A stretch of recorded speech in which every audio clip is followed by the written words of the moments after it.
کئی بار نوٹ کیا کہ نبی پاک صلی اللہ علیہ وسلم ابھی دل میں سوچتے ہی ہیں، ابھی لفظ زبان پر آنے نہیں پاتے، الفاظ کی تشکیل و تجسیم ابھی نہیں ملتی، ابھی جملے کی وضع اور جملہ نہیں بنتا، دل میں خواہش آتی ہے، اللہ زبان پر آنے سے پہلے ہی پوری فرما دیتا ہے۔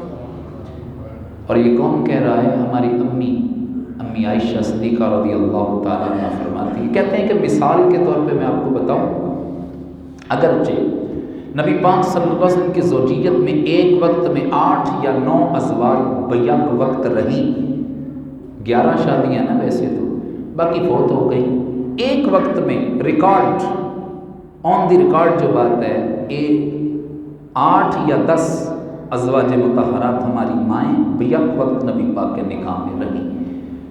تو آپ انصاف کرنے والے ہیں، اگر نبی پاک صلی اللہ علیہ وسلم معاذ اللہ انصاف نہ کرتے تو پھر انصاف دنیا سے ختم ہو جاتا۔ آپ نے تمام کی باریاں لگائی ہوئی تھی، ایام مقرر فرمائے تھے، راتیں مقرر کی تھی، اور یہ ہے اسوہ حسنہ۔ ہم سے ایک گھر نہیں چلتا، میرے آقا نے 11 گھر چلا کے دکھائے۔ تو 8 ازواج مطہرات ہوں، سب کی طرف جانا ہے، دن باریاں اوقات مقرر فرما رکھے ہیں، مگر نبی پاک صلی اللہ علیہ وسلم انصاف کرنے کے ساتھ ساتھ یہ بھی دل میں خواہش رکھتے تھے کہ زیادہ وقت عائشہ کے پاس گزرے۔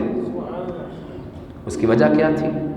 اس کی وجہ یہ تھی کہ جتنا زیادہ وقت عائشہ کے پاس گزرے گا اتنا اسے دین زیادہ سمجھا پاؤں گا، اور جتنا انہیں دین زیادہ سمجھ آئے گا اتنا یہ میری امت کو زیادہ پڑھا دے گی۔ ان سے پڑھنا کیسا ہے؟ کتنا پڑھا ہے؟ صحابہ نے ان سے کتنا دین حاصل کیا؟ نبی پاک صلی اللہ علیہ وسلم ارشاد فرماتے ہیں، خذوا شطر دینکم، اپنے آدھے دین کو لے لو۔ یا رسول اللہ کس سے لے لیں؟ صلی اللہ علیہ وسلم کس سے لے لیں؟ فرمایا آدھا دین جو ظاہر تمہیں نظر آتا ہے، باہر تمہیں نظر آتا ہے، وہ تو ڈائریکٹ مجھ سے سیکھ لیا، مگر جو معاملے گھر میں پیش آئے ہیں، میں گھر والوں کے ساتھ کیسا ہوں، تمہیں گھر والوں کے ساتھ کیسا رہنا چاہیے، میں خاندان والوں کے ساتھ کیسا ہوں، تمہیں کیسا رہنا چاہیے، میرا بول چال، بیٹھنا اٹھنا، سونا جاگنا، معمولات معاملات، یہ کیسے اندرونی معاملات، تم اندر جاتے تو پتہ چلتا نا، اندر تو جانے سے پردہ ہے، پھر پتہ کیسے چلے گا کہ ہم بھی اس طرح گھر چلائیں گے جس طرح مصطفیٰ کریم علیہ السلام نے چلا کے دکھایا۔ ظاہری معاملات سیکھ لیے، باطنی معاملات دیکھ نہیں پائے، سیکھو گے کیسے؟ آدھا دین ظاہر ہے، آدھا باطن ہے۔ خذوا شطر دینکم، آدھا دین سیکھ چکے ہو، باقی کا آدھا دین اپنی امی عائشہ سے سیکھ لینا۔ صحابہ کی استاد مجتہدہ ام المومنین عتیقہ عفیفہ سیدہ عائشہ صدیقہ رضی اللہ تعالی عنہا، اس لیے آپ زیادہ وقت امی جان کے پاس، امی عائشہ کے پاس گزارنا چاہتے تھے کہ عمر کے اس حصے میں ہے جب ذہن کچا ہے، جو بات میں کہوں گا یا جو مجھ سے دیکھیں گی وہ ان کے ذہن پر پنچ ہو جائے گا، پختہ ہو جائے گا، امت تک ڈیلیور کیا جا سکے گا۔ چھوٹی عمر میں بچہ اسکول داخل کرواتے ہیں نا، تاکہ جو پڑھے ساری زندگی یاد رہے۔ ان کی ذہانت دوسروں سے زیادہ ہے، اس لیے دل کرتا تھا زیادہ وقت امی عائشہ کے پاس گزارے، مگر انصاف کا تقاضا یہ تھا، جس طرح سے یہ زوجہ ہیں ویسے ہی وہ بھی ازواج ہیں۔ ایک امی نبی پاک صلی اللہ علیہ وسلم کی بارگاہ میں عرض کرتی ہیں، یا رسول اللہ صلی اللہ علیہ وسلم میں بوڑھی ہو چکی ہوں، مجھے اب جسم کے تقاضوں میں وہ ضرورت نہیں ہے، اور پھر اصول محبت یہ ہے کہ جس سے محبت کی جائے اس کے مزاج کو بھی جانا جاتا ہے، اس کے دل کی چاہت کو بھی جانا جاتا ہے۔ میں جانتی ہوں آپ کا زیادہ دل عائشہ کے پاس رہنے کو کرتا ہے، اس لیے آپ کی رضا تو رب کی رضا ہے اور خدا کی رضا چاہتے ہیں، دو عالم خدا چاہتا ہے رضائے محمد۔ جس نے آپ کو راضی کر لیا اس نے اللہ کو راضی کر لیا۔ من یطع الرسول فقد اطاع اللہ، تو میں اس جذبے کے تحت اپنا جو وقت ہے میرا، جو میرا حق بنتا ہے، میرے حصے کا جو وقت ہے، میں عائشہ کو تحفے میں پیش کرتی ہوں، میں گفٹ کرتی ہوں، یعنی کہ میری باری میں جو آتا ہے وقت وہ بھی عائشہ کو دے دیا کیجیے۔ نبی پاک صلی اللہ علیہ وسلم نے سنا، اٹھے چل دیے۔ در دولت عائشہ صدیقہ رضی اللہ تعالی عنہا پر یہ کوئی چھوٹا گھر نہیں ہے، یہاں پر آج بھی نبی پاک موجود ہے، ابو بکر عمر بھی موجود ہے۔ اس در دولت پر تشریف لائے، یہ جنت کا ٹکڑا یہاں پر تشریف لائے تو اگرچہ چہرہ والضحیٰ پہلے بھی بڑا تمتماتا تھا، مگر آج تو 4 چاند لگے ہوئے ہیں، آج تو 14ویں رات بدر منیر ہے۔ یا رسول اللہ صلی اللہ علیہ وسلم، چہرے کی تابانیاں بتا رہی ہیں بہت زیادہ خوش ہے آج۔ خوشی کی وجہ کیا ہے؟ مسرت کی وجہ کیا ہے؟ حریص علیکم بالمؤمنین رؤوف الرحیم، نبی پاک صلی اللہ علیہ وسلم امت کی بھلائی میں خوش ہوتے ہیں، امت کے نقصان میں رنجیدہ ہو جاتے ہیں۔ وہ خوش بھی ہماری وجہ سے، وہ رنجیدہ اور غمگین بھی ہماری وجہ سے ہیں۔ اے مسلمان، یہی تجھے سبق دیا جاتا ہے، لمحہ فکریہ ہے۔ تو اس بات میں خوش کیوں نہیں ہے جس میں تیرے نبی خوش ہوتے ہیں، اور اس بات میں تو رنجیدہ کیوں نہیں ہوتا جس بات کو تیرے محبوب تکلیف محسوس کرتے ہیں۔ نبی پاک صلی اللہ علیہ وسلم خوش ہو رہے تھے۔ عرض کی یا رسول اللہ صلی اللہ علیہ وسلم، اس خوشی کی وجہ کیا ہے؟ فرمایا اس طرح معاملہ پیش آیا کہ تیری ایک بہن نے اپنا وقت تجھے گفٹ کر دیا ہے۔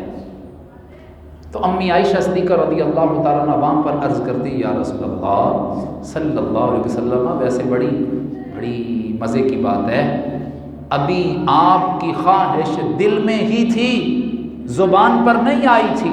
ان ربک یسارعک فی ہواک، میں دیکھتی ہوں آپ کا رب آپ کے دل کے ارادے کو بھی پورا کرنے میں کتنی جلدی فرماتا ہے۔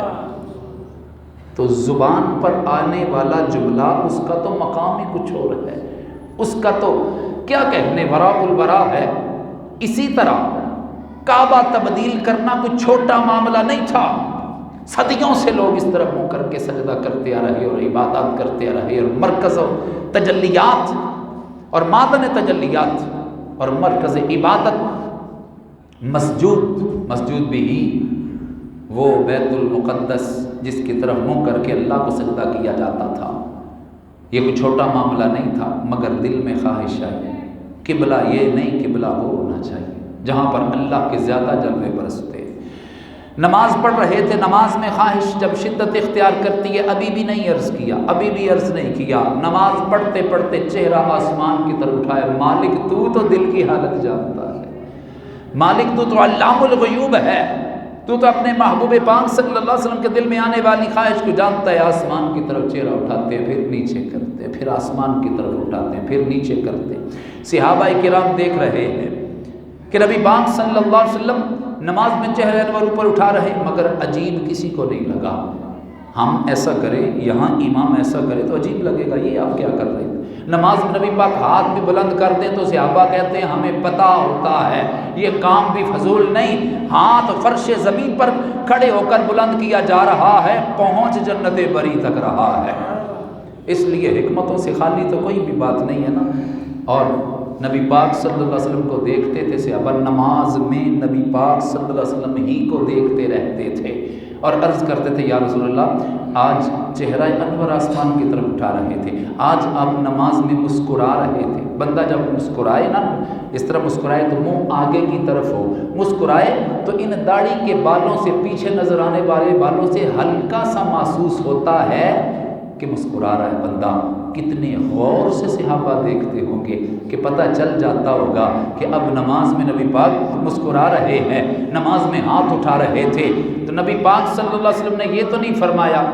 آج یہ بھی نکتہ عرض کر دوں، اگر کوئی نمازی اپنے ساتھ والے نمازی کی اصلاح کرتا ہے کہ جناب آپ نے نماز میں یہ غلطی کر دی ہے، تو ایک تو سمجھانے والے کا انداز بڑا سافٹ ہونا چاہیے اور بڑا نرمی سے ہونا چاہیے، اخلاق سے بھرا، شہد سے لتھڑا ہونا چاہیے، شہد سے بھی میٹھا انداز ہونا چاہیے سمجھانے والے کا۔ اور جس کو سمجھایا جا رہا ہے اسے کہنا چاہیے بھائی جان آپ کا بڑا شکریہ، آپ نے مجھے نماز کا درست طریقہ بتا دیا۔ تو یہ ایک سمجھنے سمجھانے کا طریقہ ہوتا ہے، نہ کہ یہ کہا جائے اپنی نماز پڑھتا سے کہ مینوں ویکھدا سے، تو یہ طریقہ اچھا نہیں ہے۔ نبی پاک صلی اللہ علیہ وسلم نے تو نہیں یہ فرمایا کہ صحابہ نماز پڑھتے ہو یا مجھے دیکھتے رہتے ہو۔ اور آج کا اگر ملا فتویٰ دیتا ہے کہ نماز میں اگر نبی کا خیال آ جائے تو نماز ٹوٹ جاتی ہے، تو پھر صحابہ کرام کی نماز کیسی ہوگی؟ وہ کہتے ہیں نماز ہوتی ہی ایسی ہے جو نبی کے تصور و خیال سے گزر کر رب کی بارگاہ تک جاتی ہے۔ عین نماز ہے یہی، روح نماز ہے یہی، تو میرے روبرو رہے میں تیرے روبرو رہوں۔ السلام علیکم ایھا النبی، یہ تو ہم نبی پاک کی توجہ کو پختہ کرنے کے لیے کرتے ہیں، ورنہ جتنے بھی اچھے اعمال ہیں جب تک مصطفیٰ کی بارگاہ سے مقبول نہیں ہوتے رب بھی اسے قبول نہیں فرماتا۔ تو لہٰذا آسمان کی طرف چہرہ قد نرا تقلب وجہک فی السماء، اللہ وہی فرماتا ہے پیارے حبیب صلی اللہ علیہ وسلم، ہم دیکھ رہے ہیں آپ کا چہرہ انور بار بار آسمان کی طرف اٹھانا، ہم دیکھ رہے ہیں، اس کے پیچھے ریزن اور سبب کو بھی جانتے ہیں۔ فَلَنُوَلِّيَنَّكَ قِبْلَةً تَرْضَىٰ، ان قریب ہم پھیر دیں گے اس قبلے کی طرف جو آپ چاہتے ہیں۔ آپ کی رضا کے لیے تو کائنات بنائی ہے، آپ کو راضی کرنے کے لیے تو ہم نے کائنات کا نظام رچا کر رکھا ہے اور بپا کر رکھا ہے۔ فوراً نبی پاک صلی اللہ علیہ وسلم کو حکم ملتا ہے، اجازت ملتی ہے، اپنا رخ انور بیت اللہ شریف کی ڈائریکشن میں بدل لیتے ہیں۔ کعبہ بدلنا بڑا اہم کام تھا اور بڑا بھاری کام تھا، مگر ان کے لیے بھاری نہیں تھا، ان کے لیے عجیب نہیں تھا۔ جنہوں نے جب کلمہ پڑھا تھا نا لا الہ الا اللہ محمد الرسول اللہ، یہ جان کر پڑھا تھا اپنی ذات اب منفی ہو چکی ہے، بات اللہ کی مانی جائے گی، بات اللہ کے رسول کی مانی جائے گی، اپنی ذات کی کوئی حیثیت نہ رہی۔ اللہ کی بات مانیں گے، اللہ کے رسول کی بات مانیں گے، اسی میں زندگی گزار دیں گے۔ اللہ کے رسول کی رضا مل گئی تو اللہ اور اس کے رسول قیامت میں بھی ہم پر راضی ہو جائے گا۔ کسی کو تجسس نہیں ہوا، کوئی سسپینس کا شکار نہیں ہوا، کوئی تأمل کا شکار نہیں ہوا، کوئی سوچ میں نہیں ڈوب گیا کہ اچانک سے ہی نماز میں ہی مسجد قبلہ تین اس کی گواہ، نماز میں ہی قبلہ تبدیل ہو گیا۔ کہیں معاذ اللہ محبوب پاک صلی اللہ علیہ وسلم کو کوئی صاحب تو نہیں ہو گیا، کوئی بشر ہونے کی وجہ سے آپ معاذ اللہ ثم معاذ اللہ بھول تو نہیں گئے، کسی کے ذہن میں یہ خیال نہیں آیا، کیونکہ تربیت صفہ کی درسگاہ میں یوں کی گئی تھی کہ وما ینطق عن الہوی ان هو الا وحی یوحی۔ جب یہ زبان اللہ کی وحی کے بغیر حرکت میں نہیں آتی تو جسم مصطفیٰ کیسے اس کے حکم کے بغیر حرکت میں آ سکتا؟ یہی اللہ کی رضا ہے۔ فوراً مڑ گئے۔ اب دوسرے سپارے کے آغاز میں رب ذوالجلال فرماتا ہے ان قریب بے وقوف لوگ یہ کہیں گے کہ کس چیز نے پرانے قبلے سے نئے قبلے کی طرف مسلمانوں کو پھیر دیا؟ یہ اعتراض کیا تھا یہودیوں نے، اعتراض کیا تھا یہودیوں نے کہ کیوں؟ دیکھو جی، پرانا گھر چھوڑ کے نئے گھر کی طرف آ گئے، صدیوں سے اس طرح منہ کر کے عبادت ہو رہی تھی، مسلمانوں کا ویک پوائنٹ ہاتھ آ گیا۔ اب یہ اس کا جواب نہیں دے سکیں گے کہ پہلے قبلے کو کیوں چھوڑا اور دوسرے قبلے کو اختیار کیوں کیا، وجہ ترجیح کیا ہے، کیوں تبدیل کیا گیا؟ تو اسلام نے آئینہ حقیقت دکھایا، ان کی اوقات بتائی انہیں۔ علماء کہتے ہو خود کو، حالانکہ جہال ہو، جاہلوں کے سردار ہو، تمہاری تورات میں لکھا ہے آخری نبی کی علامت یہ ہوگی اللہ انہیں کعبہ تبدیل کرنے کا اعزاز عطا فرمائے گا۔ تمہیں پتہ ہی نہیں، اپنی کتابوں کا تمہیں مطالعہ نہیں کیا، اپنے دین کو ریڈ نہیں کیا، اسٹڈی نہیں کیا، اپنی معلومات ناقص ہیں، اعتراض اسلام پر کرتے ہو، منہ سنبھال کے بات کرو، جاہل ہو، بے عمل ہو، بد کردار ہو اور کہتے ہو نحن ابناء اللہ، ہم تو اللہ کے بیٹے بیٹیاں ہیں۔ منہ سنبھالو، آخری نبی کی علامت جا کے اصل اوریجنل تورات کے اندر پڑھو، تمہیں پتہ چلے گا اللہ اپنے محبوب کو یہ بھی اعزاز عطا فرمائے گا۔ اور رہی بات کہ نیا گھر کون سا ہے اور پرانا گھر کون سا ہے، ابراہیم علیہ السلام نے تو بعد میں تعمیر کیا ہے، تمہیں اس کی ہسٹری کا علم تب ہوتا جب اپنی کتابوں کو پڑھ لیتے غور سے، اپنے دین کو پڑھ لیتے غور سے۔ اللہ تعالیٰ نے حضرت آدم علیہ السلام کے روئے زمین پر آنے سے 2000 سال پہلے فرشتوں سے اس گھر کو تعمیر کروایا تھا۔ کوئی گھر نہیں تھا اس زمین پر، کوئی بنا نہیں تھی، کوئی عمارت نہیں تھی، کوئی بلڈنگ نہیں تھی، کوئی چھت نہیں تھی۔ گھر نما اگر کوئی چیز روئے زمین پر بنی ہے تو وہ سب سے پہلے یہی گھر ہے کہ اللہ کا عرش تھا اور پانی تھا، پانی کی جھاگ ایک جگہ اکٹھی ہوئی، اس جگہ جہاں آج بیت اللہ شریف ہے، پھر اس جھاگ کو پھیلا کر زمین بنا دی گئی۔ آج اگر کرۂ ارض کا سینٹرل پوائنٹ نکالا جائے تو وہ مرکزی نقطہ وہی ہے جہاں آج بیت اللہ شریف موجود ہے، یہی مرکز ہے زمین کا۔ اور بیت اللہ شریف کیسے بنا؟ فرشتوں نے عرض کی مالک و مولا حضرت آدم علیہ السلام کے آنے کا فیصلہ ازلی ابدی ہے، ان کے آنے سے استقبال آدم کے لیے، آدمیت کی ضرورتوں کو پورا کرنے کے لیے، زمین کا بچھونا بچھانے کے لیے اور انواع و اقسام کے انتظامات کرنے کے لیے تو نے آسمانوں سے ہمیں زمین پر بھیجا۔ آسمانوں پر ہم عبادت کرتے تھے تو بیت المعمور کی طرف منہ کر کے ہم عبادت کر لیا کرتے تھے، زمین پر وہ جہت کہاں ہے جس طرف منہ کرے اور تیری بندگی کر لے؟ اللہ نے جنتی یاقوت نازل کیے، قول کے مطابق جنتی یاقوت نازل کیے، فرشتوں نے اس کا طواف شروع کیا۔ اسی کے نیچے جو فرشتوں کا کعبہ بیت المعمور ہے، اسی کے نیچے یہ کعبہ تعمیر کیا گیا، فرشتوں نے اس کا طواف کیا، اس کی طرف منہ کر کے عبادت کی۔ جب حضرت آدم علیہ السلام 2000 سال بعد تشریف لائے، 2000 سال کے گزرنے میں کچھ زمانے کے حوادثات کی وجہ سے بلڈنگ کچھ بوسیدہ ہو گئی، آپ نے تعمیر نو کی، حضرت نوح علیہ السلام تشریف لائے اور طوفان نوح آیا۔ جب ہر طرف پانی پھر گیا، ان جنتی یاقوتوں کو آسمانوں پر اٹھا لیا گیا۔ ایک قول کے مطابق یہ حجر اسود حضرت آدم علیہ السلام جنت سے اپنے ساتھ لے کر آئے تھے، اور ایک قول کے مطابق جب سارے یاقوت آسمانوں کی طرف اٹھا لیے گئے، ایک یاقوت رہ گیا جبل ابو قبیس میں، اس کو چھپا دیا گیا، آج جسے حجر اسود کہا جاتا ہے، یہ وہی جنتی یاقوت ہے۔ پھر حضرت ابراہیم علیہ السلام کے لیے نشاندہی کی گئی، یہاں پر میرا گھر تعمیر کیا جائے۔ ابراہیم علیہ السلام نے وہ گھر تعمیر کیا، آسمان سے ایک اور جنتی پتھر آیا جسے آج مقام ابراہیم کہا جاتا ہے، دیواریں ہاتھ سے اونچی ہو گئی، اب گو پیڈ کی ضرورت ہے، اس پیڈ کے لیے اب کیا انتظام کیا جائے؟ اللہ تعالیٰ نے آسمانوں سے، جنتوں سے وہ پتھر نازل کیا، پیارے ابراہیم اس پر کھڑے ہو جائیے۔ یہ کوالٹی یہ رکھتا ہے، خصوصیت یہ رکھتا ہے، آپ نے جتنا اونچا ہونا ہوگا یہ اونچا ہو جائے گا جب گارا پتھر لینے کے لیے نیچے آنا ہوگا، صرف ذہن میں خیال کیجئے گا یہ نیچے آ جائے گا۔ آج مائنڈ کنٹرول سیٹ کی بات کی جا رہی ہے کہ ایسی ڈیوائسز ایجاد کی جائیں گی جن کو ہمارا مائنڈ کنٹرول کرے گا، آپریشن کے لیے ہمیں بٹنوں کی ضرورت نہیں، کمانڈز دینے کی ضرورت نہیں پیش آئے گی، ہم دماغ میں سوچیں گے تو وہ چیز آپریٹ ہو جائے گی۔ لیکن یہ آج سائنسدان سوچ رہا ہے، اس پر تعمیل ہونا تو دور کی بات ہے ابھی، مگر جہاں پر جا کر انسانی عقل کا شہباز فکر غش کھا کے گرتا ہے، وہاں سے تو اللہ کے نبی کے کمالات کا آغاز ہوتا ہے۔ ابراہیم پیارے سوچو گے اوپر جانا ہے، ہم دماغ میں سوچتے ہیں یہ میرا ہاتھ حرکت کرتا ہے، انگلی کو ہلانے کا دماغ میں سوچتے ہیں انگلی ہلتی ہے، جیسا ہم دماغ میں سوچتے ہیں ہمارا جسم مائنڈ کنٹرول ہے۔ اللہ تعالیٰ نے ابراہیم علیہ السلام کے تابع اس پتھر کو کر دیا، جتنا اونچا لے جانا ہوتا اتنا اونچا چلا جاتا، جتنا نیچے آنا ہوتا اتنا نیچے آ جاتا۔ جب کعبہ تعمیر ہوا، دعا کی ربنا وابعث فیہم رسولا، یا اللہ کعبہ تعمیر کرنے کی مزدوری دے دے۔ ابراہیم پیارے کیا چاہیے؟ میری نسل پاک میں محمد الرسول اللہ کو پیدا فرما دے۔